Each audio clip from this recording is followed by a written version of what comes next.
IHSG masih mengalami pelemahan ya, tapi ada beberapa hal yang bisa kita perhatikan. Satu, kalau misalnya my friends lihat, yang pasti menjadi salah satu tanda kutip ketakutan itu adalah asingnya masih cenderung melakukan net sell. Tapi nanti saya akan kasih lihat perspektif yang lain ya my friends ya, dengan keadaan ini. Terus, yang menarik juga kalau misalnya dari keadaan kemarin, banyak secara pergerakan ya, kalau misalnya ngeliat intraday atau lihat perdagangan dalam satu hari itu, semuanya itu hampir semuanya dibuka melemah. Jadi, melemah secara signifikan, habis itu terjadi, perlawanan my friends. Jadi bisa dikatakan per kemarin sudah mulai ada perlawanan nih untuk indeksnya. Jadi mayoritas saham-saham dibukanya itu melemah sekali, tapi akhirnya dibukanya penutupannya lebih tinggi dibandingkan pembukaannya. Jadi bisa dikatakan sudah mulai ada perlawanan per kemarin. Terus kalau misalnya kita perhatikan juga, memang saham-saham yang membuat indeks itu mengalami penurunan, salah satunya itu adalah DCI, BRI, Mandiri, BCA, Bayan, dan juga beberapa saham yang lain ya. Jadi kalau misalnya dilihat, mayoritas yang market cap-nya yang besar, itu mendorong pelemahan indeks sehingga, meskipun terjadi perlawanan itu nggak terlalu maksimal. Dan yang terakhir kalau misalnya kita mau update juga kemarin, secara nilai transaksi tergolongnya itu besar banget. Nah, ini dari transaksi yang besar, terus juga kalau misalnya kita coba cek, net sell asing ini yang menjadi spotlight itu adanya di BCA nih my friends. Jadi kalau misalnya my friends perhatiin, saham BCA ini kan sebenarnya, saya tidak akan bahas dari sisi chart-nya ya, ini wilayahnya Bapak Iwan aja.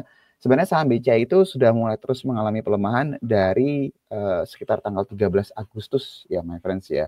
Jadi kalau misalnya my friends lihat, beberapa waktu terakhir ini indeksnya itu mungkin sempat, all time highest gitu ya, tapi akhirnya mengalami pelemahan. Salah satu yang mendorong indeksnya atau yang menarik indeksnya itu akhirnya mengalami terus penurunan, ini datang dari BCA. Nah, kemarin ada salah satu, hasil observasi yang cukup menarik dari pergerakan BCA, dan ini normalnya, baik lagi ya, normalnya my friends, ini disclaimer ya, bukan berarti pasti ya.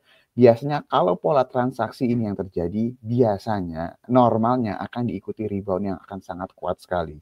Terakhir pola seperti ini terjadi itu waktu di DSSA. Jadi kalau misalnya my friends ingat, kita pernah update bahwa ini ada pola yang tidak lazim di DSSA, tiba-tiba dia turun secara signifikan, tapi terjadi transaksi besar di harga bawah, biasanya akan ikutin rebound. Dan my friend akhirnya bisa melihat sendiri, reboundnya langsung double digit. Nah, ini kelihatan lagi nih terjadi di BCA nih my friends. Nah, karena BCA ini sifatnya liquid, free float-nya juga besar, mungkin kita perlu kasih toleransi waktu ya beberapa hari ke depan. Jadi pola yang terjadi di BCA ini kalau my friends lihat kemarin itu nilai transaksi BCA besar banget, di atas rata-rata selama 3 bulan terakhir, dan net sell asing terbesar itu dari BCA. Jadi kalau misalnya lihat BCA kemarin itu net sell-nya sekitar 1,6 triliunan.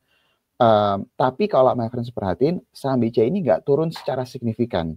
Jadi pembukaan itu melemah, tapi tidak terus mengalami pelemahan, tapi justru mengalami penguatan. Jadi kita bisa mengindikasikan bahwa sudah mulai ada perlawanan nih sebenarnya untuk saham seperti BCA.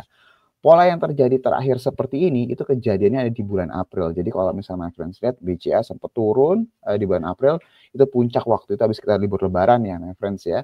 Itu terjadi transaksi yang besarnya hampir-hampir sama dengan kejadian kemarin, dan akhirnya diikuti rebound yang sangat kuat sekali. Nah, tadi seperti saya bilang, pola transaksi itu agak nggak lazim. Kenapa? Karena hampir semua nilai transaksi itu terjadi di harga bawah.